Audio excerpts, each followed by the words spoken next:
¿Qué tal? Buenos días. La presión internacional y sobre todo la de su socio principal, Estados Unidos, no ha servido de momento para un alto el fuego, pero sí para aliviar las restricciones a la entrada de suministros en Gaza. Israel abrirá 3 vías, una de ellas marítima, que suministrará alimentos y medicinas a una castigadísima población civil.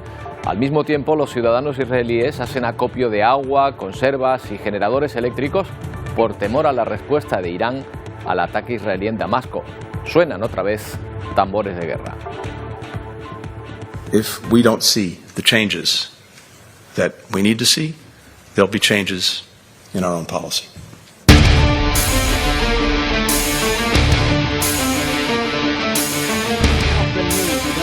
La única buena noticia en este conflicto es la apertura de 3 corredores, uno al norte, otro al sur sin fecha, y un puerto de descarga para barcos, como el que utilizaba Open Arms y Wall Central Kitchen, cuyos cooperantes murieron por un ataque israelí cuando repartían ayuda humanitaria. Mientras, otro frente de esta guerra corre el peligro de abrirse por la respuesta de Irán al ataque israelí al consulado en Damasco. Los ciudadanos hacen acopio de alimentos porque perciben que cada vez es más difícil contener la extensión de este conflicto en Oriente Medio.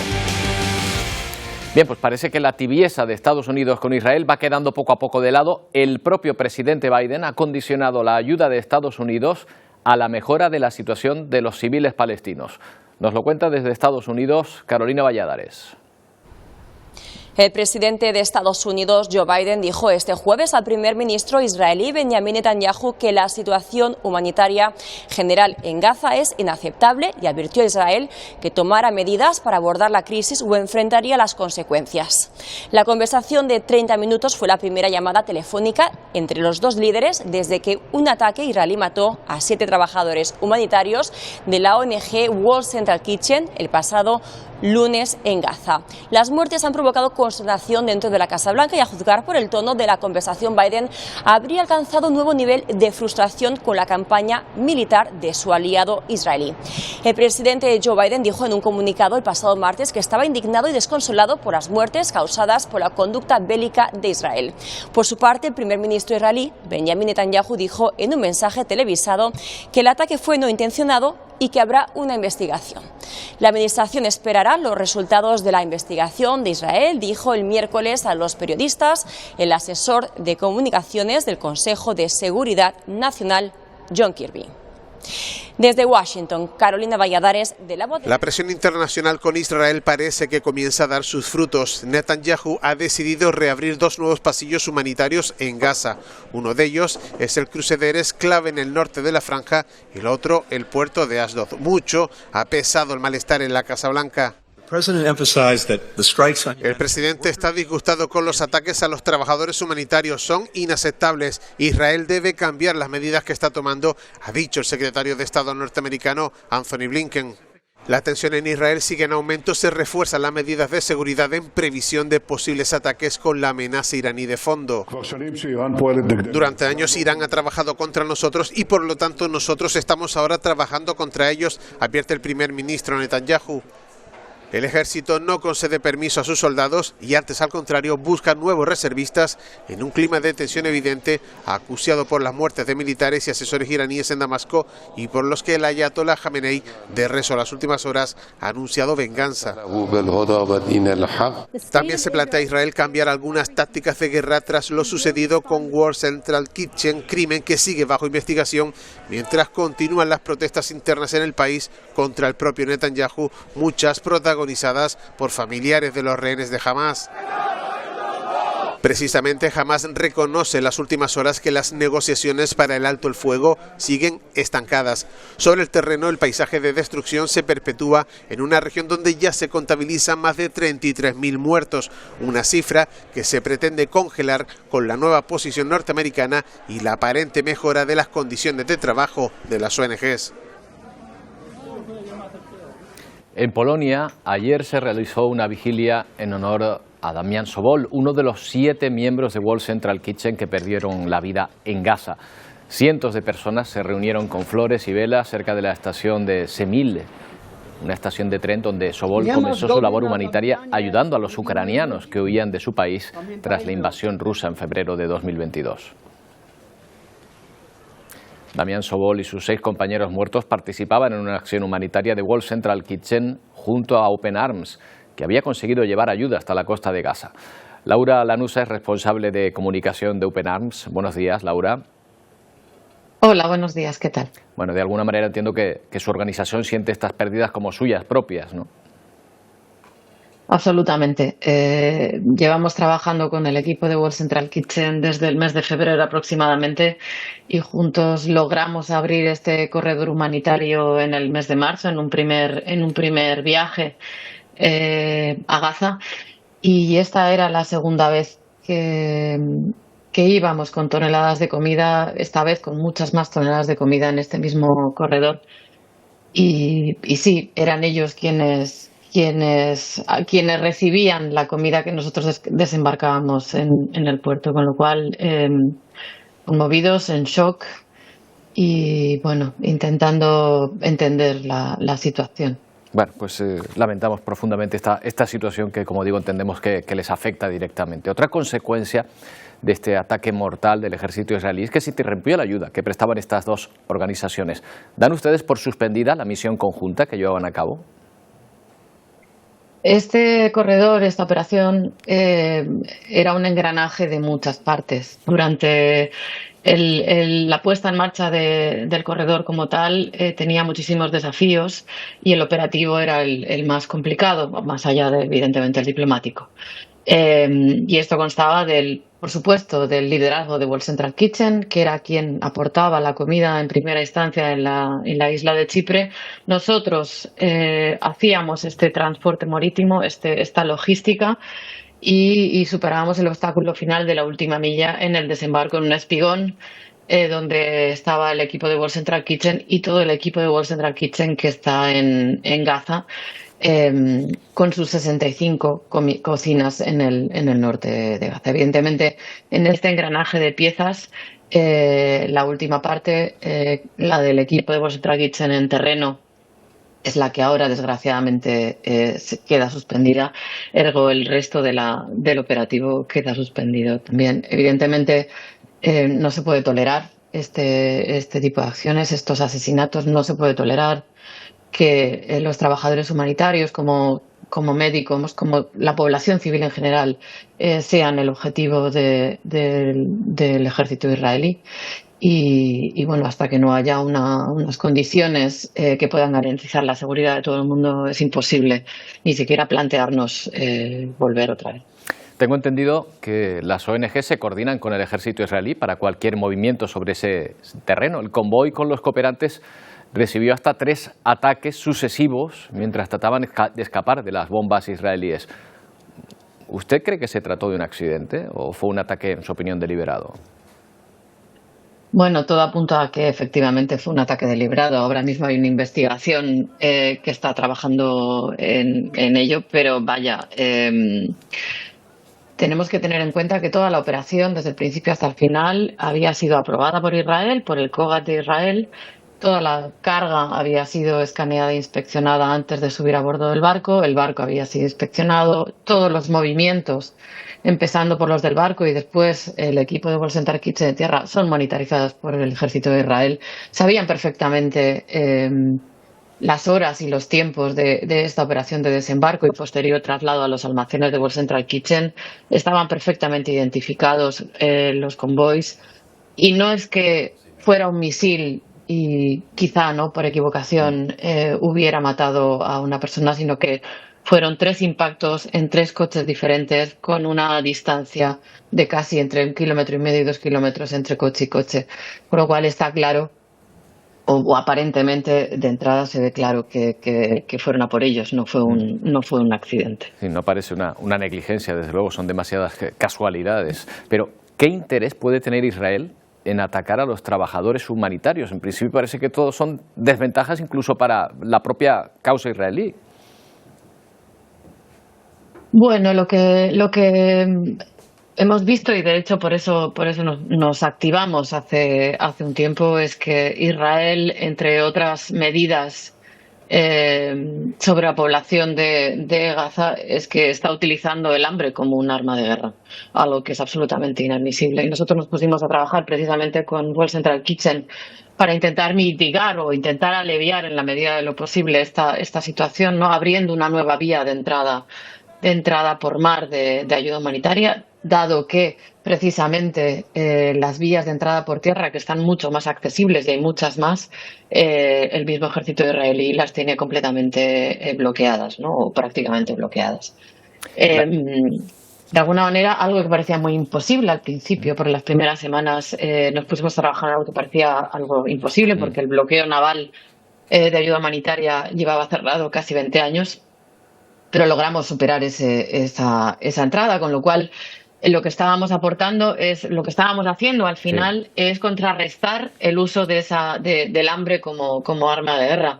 Si atacas directamente a las personas o a los equipos o a la misión, que evidentemente está logrando que entre toneladas y toneladas de comida, quizá ¿no? algo falla en ese plan que tiene el ejército de Israel. Recuerdo, Laura, la alegría porque se hubiese alcanzado ese hito por la cantidad de mercancía que se iba a poder desembarcar. Incluso en este programa le comento que pudimos ver en directo cómo se acercaba ese barco a la costa de Gaza. Ahora Israel promete 2 nuevos corredores terrestres y 1 marítimo. Con esa promesa, si se cumple esa promesa, ¿utilizaría su organización el puerto que se ha anunciado? Bueno, yo creo que es demasiado pronto para tomar ninguna decisión. Todavía estamos conmocionados y en shock, intentando entender el porqué, ¿no? de ese ataque el pasado lunes. Pensad que en nuestro caso, estas personas que fueron asesinadas minutos después estaban en el espigón despidiéndose de nosotros con la cara máxima de felicidad por haber logrado por segunda vez poder desembarcar todas estas toneladas, con lo cual yo creo que es muy temprano todavía. En cualquier caso, es una operación y una decisión que empieza con el liderazgo de World Central Kitchen. José Andrés y su equipo, que están de luto, evidentemente, han decidido suspender por el momento. Yo creo que ellos son los primeros que valorarán si se dan las circunstancias necesarias para poder retomar esta actividad o no. Pero bueno, esto ya se irá viendo, yo creo, a lo largo de los días, porque es cierto que en esta guerra, que ya casi cumple 6 meses, los giros de guión son continuos. Entonces, bueno, tenemos que ir un poco paso a paso viendo cómo evolucionan las cosas. Bueno, pues llévese desde aquí toda nuestra solidaridad con quienes se juegan la vida para precisamente llevar esa solidaridad al resto de las personas, a los que más lo necesitan. Gracias, Laura. Buenos días. Muchísimas gracias a vosotros. Un abrazo. Bueno, sin alejarnos de la península arábiga, hay 37 muertos y 30 heridos tras los ataques aéreos estadounidenses y británicos en Yemen. Los hutíes, que controlan la capital y zonas más pobladas del país, se muestran como una amenaza internacional ante los continuos ataques al transporte marítimo en el Mar Rojo. Bueno,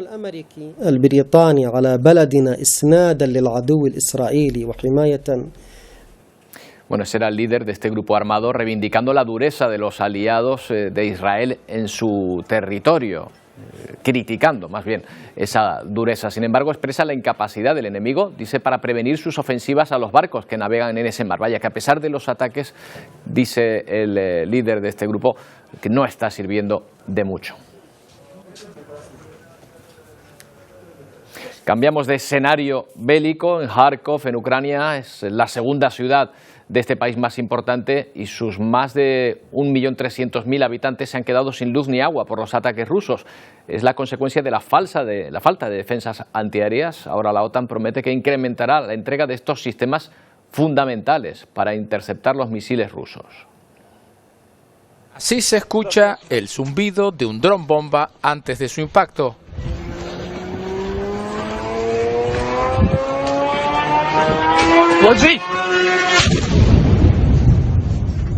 Al menos 3 personas han muerto y decenas han resultado heridas en estos bombardeos con pequeñas aeronaves no tripuladas. Todo ello ocurre en Kharkov, la segunda ciudad más grande de Ucrania, a tan solo 30 kilómetros de la frontera con Rusia. Los 1,3 millones de habitantes sufren largos cortes de luz por los ataques a las centrales energéticas. Mientras, Kiev asegura que sus drones han afectado a 16 refinerías de petróleo rusas. Ucrania se lamenta de la falta de defensas antiaéreas y precisamente la OTAN se ha comprometido a facilitárselas. Comprendemos la urgencia y buscaremos estos sistemas antiaéreos, aseguró el secretario general de la OTAN, Jens Stoltenberg. En el 75 aniversario de la Alianza Atlántica advirtió a Estados Unidos que sería un país más débil sin la OTAN. Y en Argentina una protesta en las calles ha acabado en la toma simbólica del edificio del Ministerio de Trabajo. Sindicalistas y trabajadores despedidos rechazan las medidas de austeridad impulsadas por el presidente Javier Milei. Ya saben lo que definió en la campaña electoral como sacar la motosierra. Bueno, pues Milei quiere reducir el gasto público de una manera drástica. Una de las medidas para este recorte es el de personal, que ya ha dejado más de 20.000 trabajadores en la calle. Argentina vive su peor crisis económica en décadas desde hace tiempo, con una inflación disparada que apenas se ha podido contener y pocas previsiones de cambio, al menos a corto plazo. Aquí en España, los 69 ciudadanos bolivianos retenidos en un crucero en Barcelona finalmente han podido desembarcar, aunque siguen sin poder moverse del puerto, a la espera del trámite de extranjería para su presunta deportación. Quienes sí se han marchado son los otros 1.500 pasajeros que también habían visto sus vacaciones interrumpidas por esta situación. Han seguido su travesía hacia Italia. Los ciudadanos bolivianos aseguran que se sienten estafados y podrían ser deportados inmediatamente a su país. Que tu niño te grite de la cubierta y te diga papá, sácame de aquí, es un dolor enorme. Gente que estafa, que como ven, no solamente aquí, en todo el país. Las consecuencias de un terremoto de una magnitud superior a 7 suelen ser devastadoras. Hemos visto terremotos incluso más pequeños provocar enormes cifras de muertos. Sin embargo, en el de Taiwán de esta semana se cuentan de momento 12 fallecidos, mientras muchas de sus construcciones no colapsaron a pesar de caer. Evidentemente algo se ha hecho bien allí. Vamos a ver el qué, para tomar ejemplo.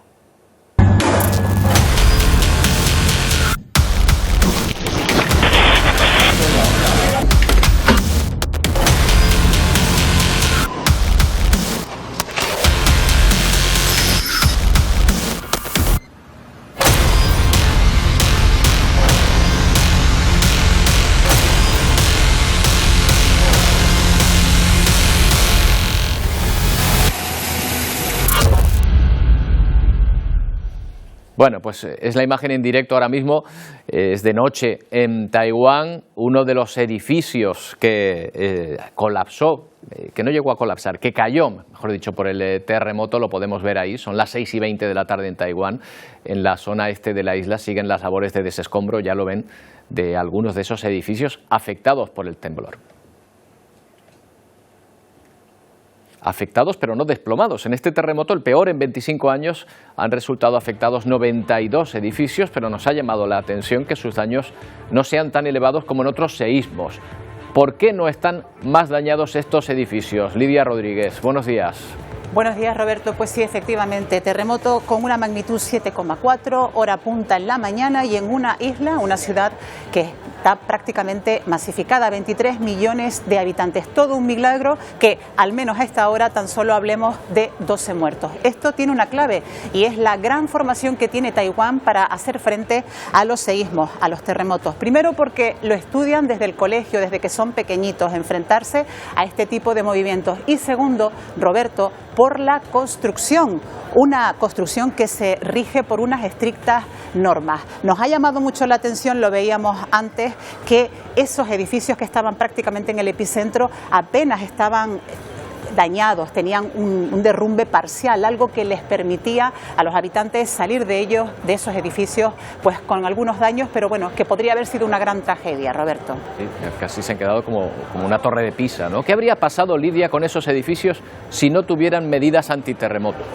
Pues esos edificios, Roberto, hay que decir que estarían prácticamente en el suelo y que estaríamos hablando de cientos de muertos con toda probabilidad. Ya lo decíamos antes, tienen unas normas muy estrictas a la hora de construir. Ellos se basan sobre todo en potenciar lo que son las columnas y las vigas, rodearlas de acero y de hierro para lograr que esas vigas absorban de alguna manera esas ondas sísmicas. Con eso, ¿qué consiguen? Que el edificio, que el inmueble oscile, se mueva y no se se vaya abajo. Y en el peor de los casos, Roberto, si se tiene que ir abajo, que se vaya abajo, que se derrumbe de forma lateral, provocando que los habitantes, las personas que viven en esos edificios, puedan salir con facilidad.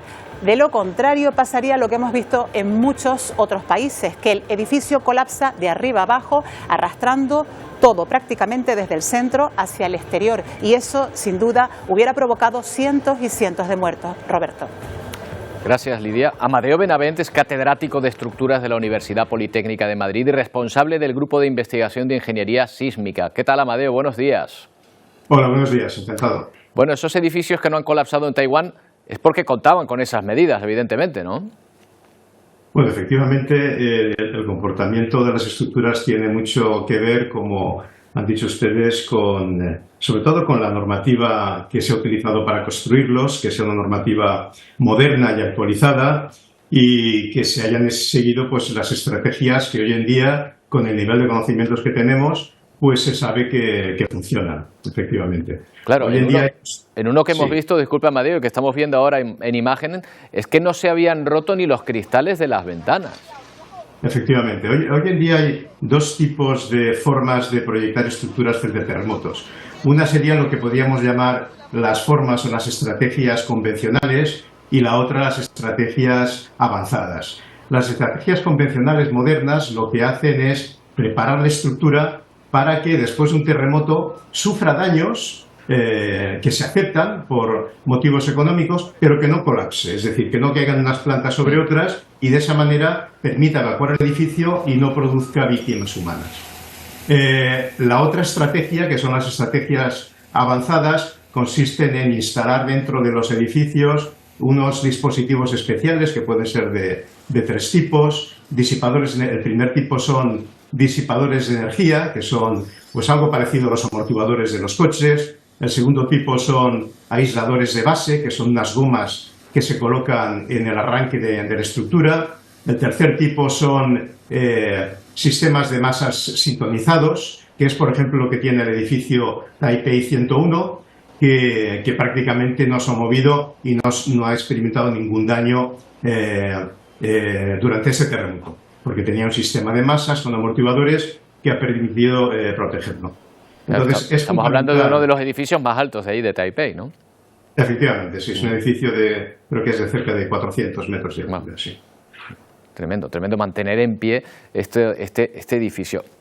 ¿Construimos en España pensando en posibles movimientos sísmicos? ¿Hay zonas sísmicas donde se construyen utilizando algunas de estas herramientas?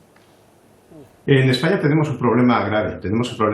España, el sur de España, está en la zona de contacto de la placa euroasiática con la placa africana. En el caso de Taipei, pues están en la zona de contacto de la placa euroasiática con la placa filipina, con lo cual el sur de España ha experimentado históricamente terremotos de magnitud 7, es decir, cercanos al terremoto de Taiwán, y además se han repetido con una regularidad de unos 100 años.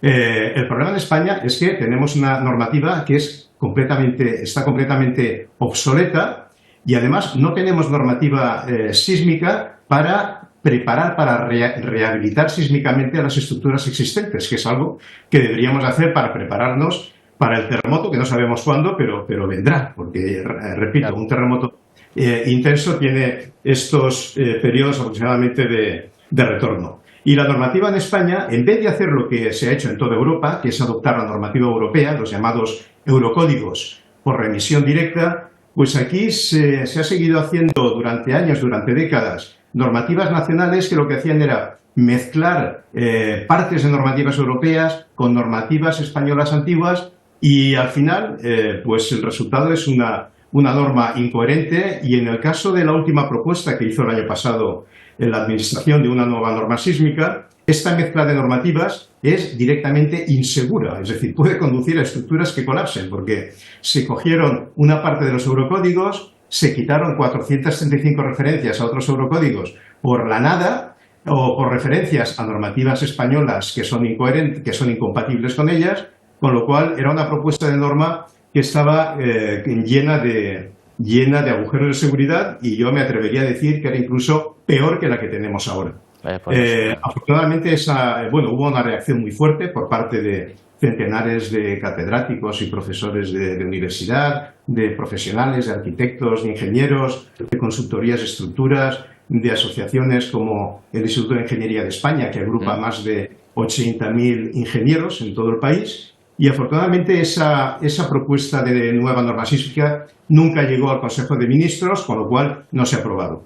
El argumento que daba la Administración entonces para no adoptar los eurocódigos por remisión directa, es decir, tal cual como están en Europa y como, repito, han hecho el resto de países europeos, el argumento es que nuestra legislación nacional pues no permitía eso o era difícil hacerlo porque aquí las competencias, la distribución de competencias entre comisiones pues no permitía, era incompatible con adoptar una normativa coherente y común. Aquí en España teníamos la Comisión Permanente de Normas Sísmicas, la Comisión Permanente del Hormigón, la Comisión Permanente del Acero y la Comisión del Cemento.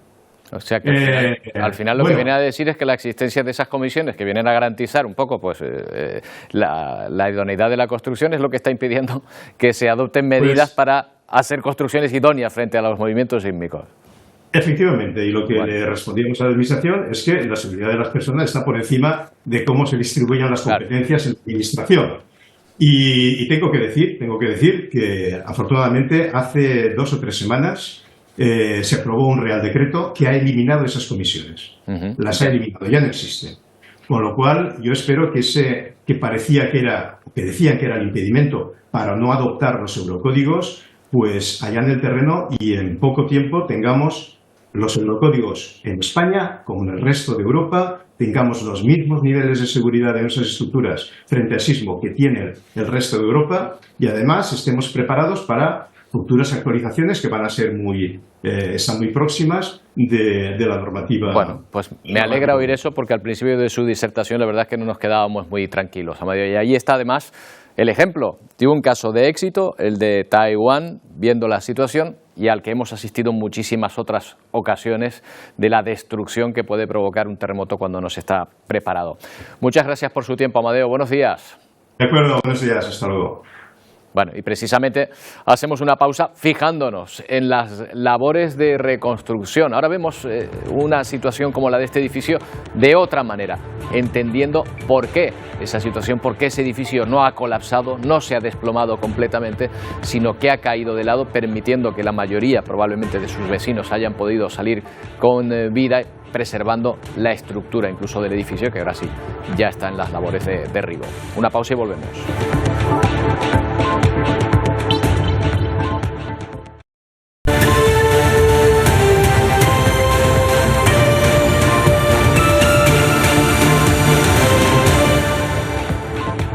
Seguimos en Atlántico Noticias, hablamos ahora de un canario que ocupa desde hace unos meses el cargo diplomático más importante de nuestro país ante la ONU, justo cuando la organización se enfrenta a algunos de los desafíos más importantes de los últimos años, la guerra de Ucrania, la de la Franja de Gaza y la inestabilidad en Oriente Medio. Pues nos gustaría saber cómo defiende España su postura y sus intereses en el que probablemente sea el epicentro diplomático mundial. Hablamos con Héctor Gómez, embajador de España ante Naciones Unidas. ¿Qué tal, señor Gómez? Buenos días. Hola, muy buenos días. Un placer saludarles desde aquí, desde Manhattan, Nueva York. Igualmente. Le agradezco el madrugón porque es muy temprano aún ahí en Nueva York, ¿no? Sí, efectivamente. Estamos hablando de las 7 menos 20 de la mañana. Bueno, ya son horas, desde luego. ¿Se ha adaptado al ritmo de vida allí, a sus nuevas funciones? ¿Le ha dado tiempo? Sí, dinámica muy intensa. Aquí en el epicentro del multilateralismo, en Naciones Unidas, 193 países en los que efectivamente, como bien comentabas al principio en la introducción, bueno, pues son numerosos los desafíos y los retos que tenemos en el mundo, ¿no? Muchos conflictos y, desde luego, auténticos dramas humanitarios que estamos viviendo y en los que estamos empleándonos a fondo. Y en la componente personal, pues una adaptación rápida a esta ciudad, a este país, con numerosos compromisos y responsabilidades, no solo aquí en Nueva York, también en Washington. Hay que recordar que de Naciones Unidas, digamos que dependen agencias muy importantes y ahí estamos trabajando intensamente con el Fondo Monetario Internacional, con el Banco Mundial en Washington y otras agencias que son de especial relevancia para, digamos que el multilateralismo y para Naciones Unidas, evidentemente. Vamos a centrarnos, si le parece, en algunas de las cuestiones que están llevando a cabo unas jornadas que me imagino muy intensas allí en Naciones Unidas, por ejemplo, ante la guerra entre Israel y Hamás. Por lo pronto le toca gestionar el apoyo a Palestina como miembro de pleno derecho en la ONU del Estado palestino, que promueve España. Sí. España no está ahora en el Consejo de Seguridad de la ONU, no tiene derecho de voto, pero ¿puede nuestro país participar en el debate? Efectivamente, y además hace 2 días se registraban la solicitud de recuperar ya la incorporación como miembro de Naciones Unidas de Palestina al Consejo de Seguridad. Ya ayer, en el día de ayer, la presidenta, en este caso de Malta, Vanessa Fraser, recibía la notificación por parte del secretario general de Naciones Unidas, Antonio Guterres. A partir de ahí se convoca la comisión de incorporaciones, de adhesión, en este caso a Naciones Unidas, y posteriormente se eleva al Consejo de Seguridad. Tenemos una próxima convocatoria del Consejo de Seguridad este próximo día 18. No sabemos aún si va a estar dentro del orden del día, pero en cualquier caso, si no es en esta convocatoria del día 18, será en la siguiente. Es muy importante defender esta posición. También el propio presidente del Gobierno, en el ámbito nacional, en diferentes comparecencias, ha trasladado recientemente también en una ruta internacional que ha hecho, una visita internacional, ya se comprometía a España a reconocer el Estado palestino, la solución de los 2 estados, que es en la que hemos estado trabajando y consideramos que es la mejor opción para definitivamente alcanzar el equilibrio y la paz. Un espacio de conflicto que está suponiendo desde luego un auténtico drama humanitario. Recientemente también hemos visto cómo han sido atacadas ONGs, en este caso una en concreto que lidera José Andrés, Jeff Español, que da soporte y cobertura, alimentos, comida a quienes los necesitan en el espacio del conflicto, y que lamentablemente 7 personas perdieron la vida en uno de estos terribles ataques. Por lo tanto, y precisamente hoy también, Roberto, se va a tratar este tema de conflicto y de ataques a organizaciones que van a dar soporte en el Consejo de Seguridad, convocado de manera extraordinaria para el día de hoy. Por lo tanto, la actividad intensa es una posición justa la que defendemos, y estamos trabajando con otros muchos países, evidentemente con los que forman parte del Consejo de Seguridad, y evidentemente también será objeto de debate en la Asamblea General, donde sí estamos presentes y trataremos estos asuntos con máxima prioridad. Claro, también es verdad que la iniciativa puede frustrarse en cualquier momento por el veto de cualquiera de los miembros permanentes del Consejo de Seguridad. ¿Cree que Estados Unidos lo va a dejar pasar? Bueno, depende muy mucho de los tiempos, como comentaba al principio, y del trabajo previo, ¿no? Yo no me puedo aventurar a la posición que van a elevar o que van a fijar otros países en el Consejo de Seguridad, todo a su debido momento. Lo que sí es cierto es que tanto en el ámbito de la Unión Europea, que aquí mantenemos reuniones todos los martes a primera hora para fijar posiciones, estamos trabajando esta posición. También ahí hay que trabajar la unidad de criterio, y desde luego en el Consejo de Seguridad. Son líneas de trabajo que estamos desarrollando.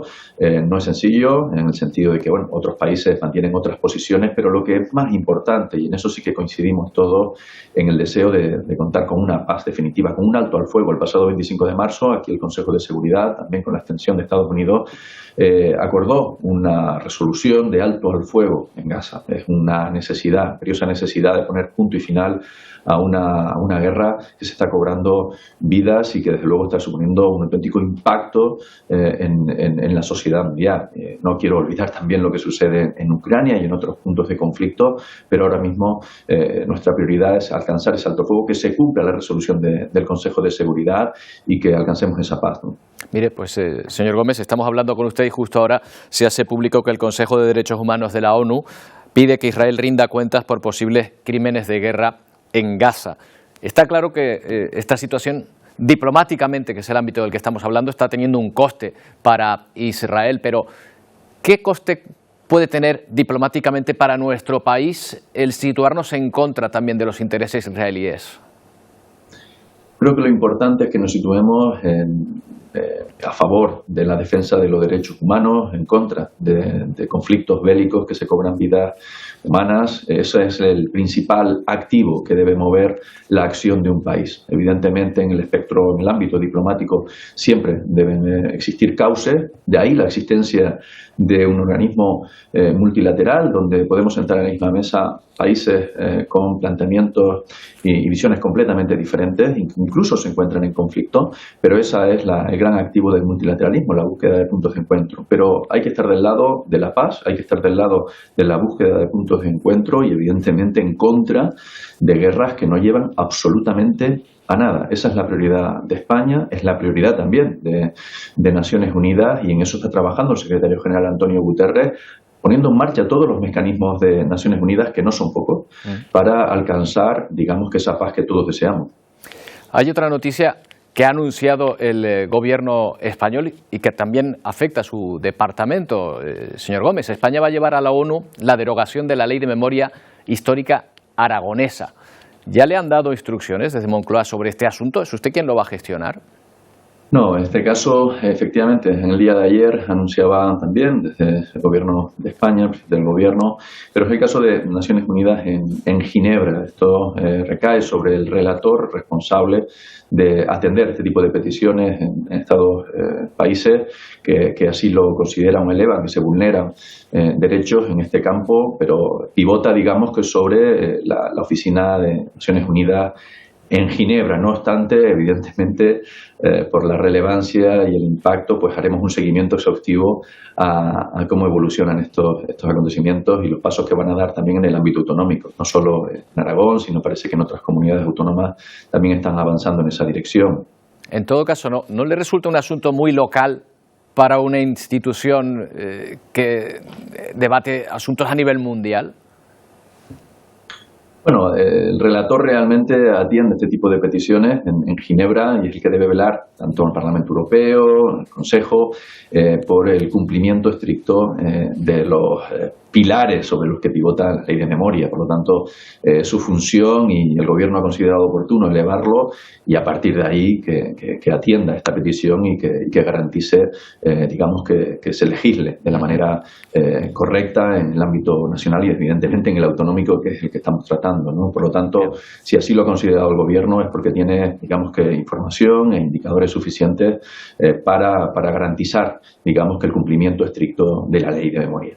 Señor Gómez, hay otro asunto mucho más cercano a Canarias sobre el que se ha pronunciado hace tiempo la ONU. Yo le pregunto cómo casa la postura tradicional de Naciones Unidas favorable a la descolonización del Sáhara con el giro que dio Pedro Sánchez a la política española sobre este asunto. ¿Observa contradicciones? Bueno, yo creo que es un tema que ha sido suficientemente tratado. Realmente, en su momento, Marruecos elevó una propuesta precisamente que fue la que el Gobierno de España y el presidente del Gobierno defendió, incluso en el Congreso de los Diputados, en una comparecencia específica para tratar este tema. Y de igual manera, España lo que persigue es una solución definitiva a una situación de bloqueo que lleva ya demasiado tiempo. Por lo tanto, la apertura es alcanzar un punto de encuentro, un punto de entendimiento entre las partes, una posición que el Gobierno de España lo que trasladó fue que era una de las opciones, la opción más factible. En todo caso, siempre abierto al entendimiento y al diálogo, a la apertura al debate y al análisis de una situación que sí que consideramos que debe tener una solución inmediata. Lo que no parece evidente es que prolongar una situación de bloqueo actual con las circunstancias actuales sea la mejor opción. No obstante, las garantías, en este caso, para gestionar una situación de no entendimiento que ofrece Naciones Unidas son absolutas, ¿no? Y también el enviado especial, Stefano de Mistura y tantos otros que se emplean a fondo para alcanzar acuerdos. Lo que no puede quedar es en un vacío en el tiempo, digamos incluso en el contenido, y no atender las, digamos que soluciones urgentes que se tienen que dar a los numerosos conflictos existentes o situaciones de tensión existentes en el mundo, ¿no? Y son muchos, créanme que estamos en un momento crucial en el ámbito internacional, donde Naciones Unidas se tiene que multiplicar para alcanzar lo que todos deseamos, que es el equilibrio y la paz. Por último, ¿sabe si está previsto que haya una reunión a puerta cerrada del Consejo de Seguridad de la ONU sobre este asunto, el día 16 en principio?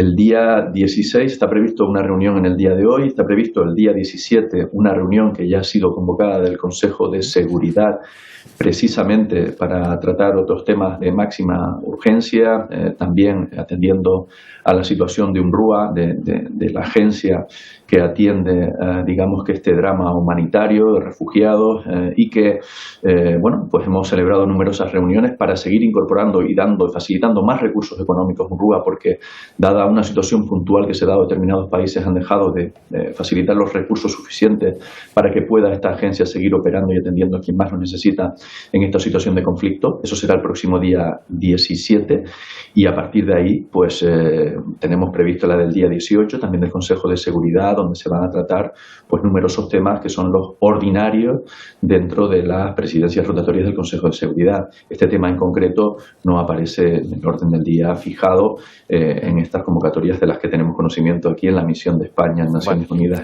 Pues estaremos atentos. Señor Gómez, yo le agradezco que nos haya hecho un hueco. Me imagino su agenda apretadísima con muchísimos asuntos y que lo haya hecho además aquí a la televisión de su tierra, a la que me imagino que tendrá ganas de volver pronto. Muchas gracias. Muchas ganas de volver, Roberto, créeme. Ha sido un placer y a vuestra entera disposición siempre que lo consideren oportuno. Un fuerte abrazo. Muchas gracias, un abrazo. Bueno, pues esta es la situación en uno de los lugares donde se está debatiendo ahora mismo los asuntos a nivel mundial más importantes. Y hay un embajador ahí, ante Naciones Unidas, un canario, con el que hemos podido hablar. Bueno, vamos a ver qué nos traen Wendy Fuentes y Pedro Machín para esta jornada en Ponte al Día. ¿Qué tal, compañeros? Buenos días.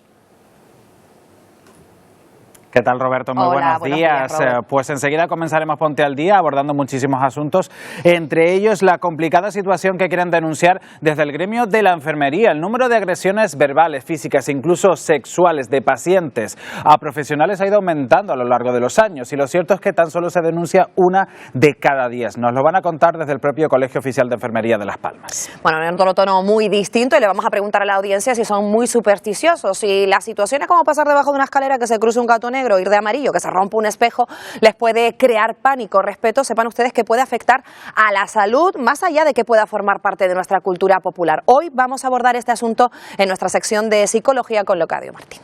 Y nos echamos las manos al bolsillo y cada vez encontramos menos y todo, pues principalmente por el encarecimiento de la cesta de la compra. Fíjense que los productos alimenticios han encarecido en estos 3 últimos años un 38%. ¿Cuáles son esos productos y qué podemos hacer nosotros? ¿Y qué pueden hacer las administraciones para remediarlo? Bueno, pues van a responder a esas cuestiones desde la Organización de Consumidores y Usuarios. Y hoy, como siempre hacemos en Ponte al Día, recurrimos a expertos para abordar determinados temas que puedan afectar a nuestro entorno. Hoy hablamos de la cantidad de coches abandonados que podemos encontrar en nuestro archipiélago, que son muchos y muchos de ustedes lo habrán visto en algunos puntos de las islas. Bueno, vamos a hablar precisamente de reciclaje y de cómo puede afectar a nuestro medio ambiente. Lo vamos a hacer con Víctor Cardona, entre otros asuntos. Ya saben que en tan solo unos minutos volvemos con ustedes para ponerles al día, ya saben, hasta las 2:30. Así que bueno, aquí las esperamos y a todo el equipo de Atlántico Noticias. Roberto, que pasen un buen fin de semana. A descansar. Adiós. Venga, igualmente, que disfruten del fin de semana, compañeros. Bueno, vamos a ver cómo viene, por cierto, este fin de semana. Hoy tienen calor, pues mañana se van a mojar, ¿verdad, Emilia? ¿Qué tal? Buenos días.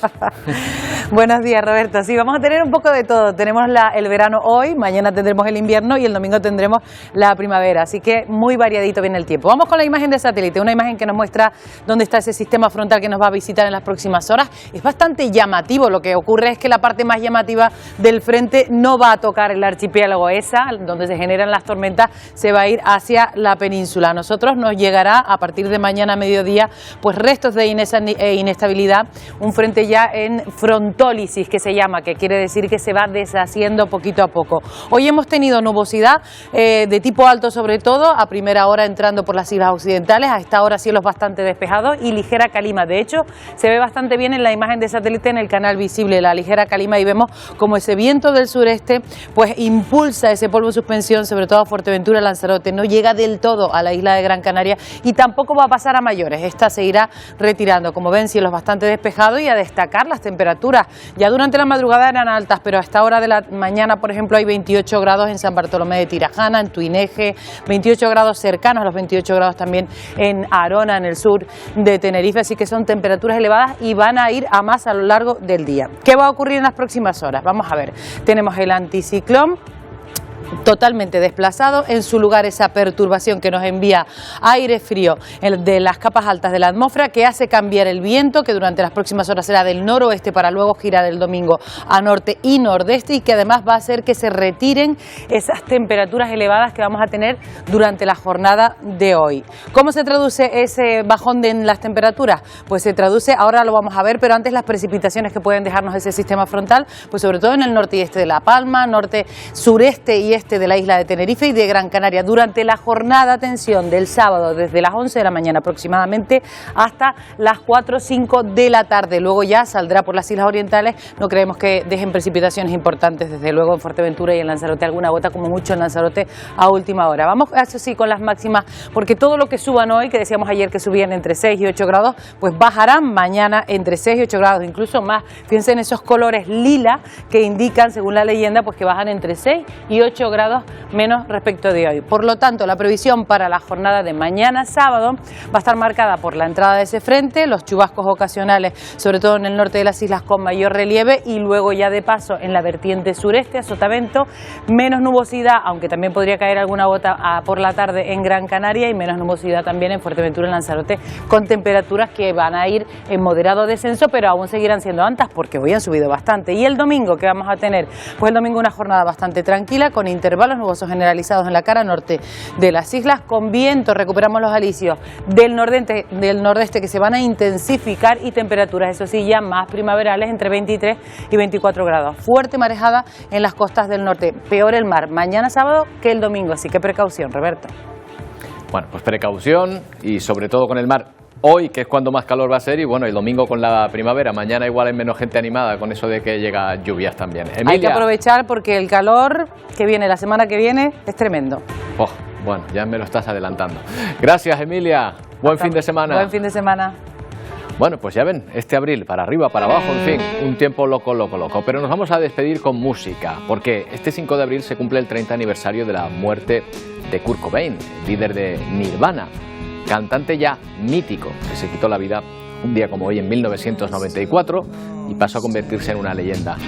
Nirvana, con Cobain al frente como cantante y compositor, dominó la música rock, la cultura popular durante varios años en la década de los 90, pero ha trascendido sin duda su tiempo. Con su recuerdo nos despedimos hoy. Volvemos el próximo lunes a partir de las 11 en una nueva edición de Atlántico Noticias. ¡Feliz fin de semana!